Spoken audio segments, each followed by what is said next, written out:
Another element that proves to be really beneficial and important to a story is the dialogue. Dialogue is pretty much the words spoken between two people or more.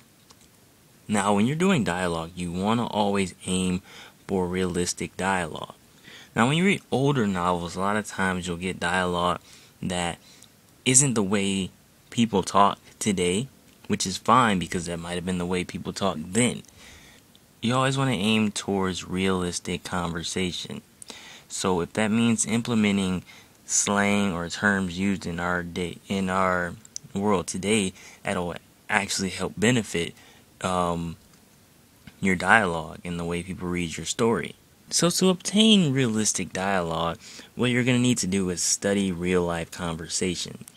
The conversations you have between a friend versus conversation with an adult versus conversation with someone much younger than you. So just observe different ways that you talk to different people, because it'll let you know how your characters should respond or talk in your story in just about any situation.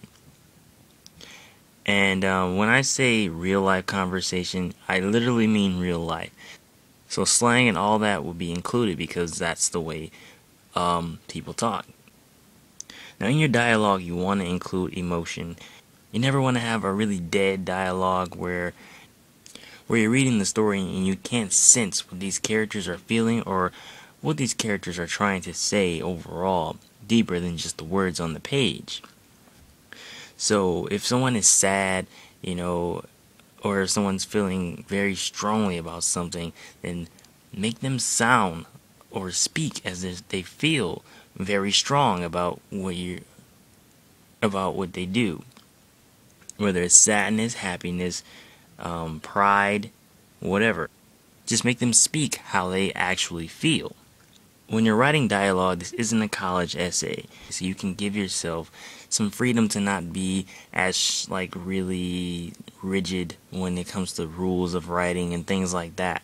So you can even go around grammar rules when it comes to dialogue because as I said before, it's real life conversation, not a college paper analytical essay. And when you're writing a novel and you're writing dialogue, do not write the way that person might be speaking. Like if he has a certain accent, or is he if a character has a certain accent or a certain tone in their voice or the way the words actually come out of their mouth, don't write the words weird, like how the person is saying them. Just write it regularly, and then at the end, write a descriptive term that describes how that person is speaking. So if a person is, let's say, drunk or something like that, they would slur their words. So don't slur your writing. At the end, just write the sentence, and then at the end write he slurred or she slurred or the character slurred or stuttered. Yeah, you always want your dialogue to be clear, so don't ever literally write the way someone is speaking. Now, when you're writing a comic book, what you want to do is write normally, like I just mentioned, but you're going to, instead of a descriptive term or something like that, you're going to show it on the character's face. However it is they're speaking, however it is they're feeling, you're going to show that on their face as the audience is reading these speech bubbles, so they can fully get an understanding of what this character is saying and how he feels when he's saying it. Now, another form of speaking when it comes to writing is monologue. And monologue is pretty much inner thoughts. You'll get this a lot in comic books and novels. So when you're doing monologue, you want these to be inner thoughts from characters that go much deeper than the surface of what's going on in your story. So you've already revealed to the audience what's going on in the story. They understand that, but you're going to get into how it individually affects a character. So you gave us the external. Now give us some internal, some deep emotion about how certain situations have affected a person.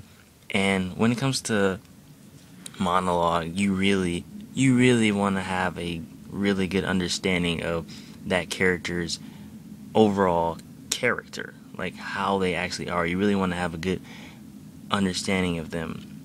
Also, when you're writing dialogue, make sure that if you have various different characters, which you more than likely will, you want to try and differentiate the way they speak and the way each of the characters might choose to say whatever it is that they're going to say.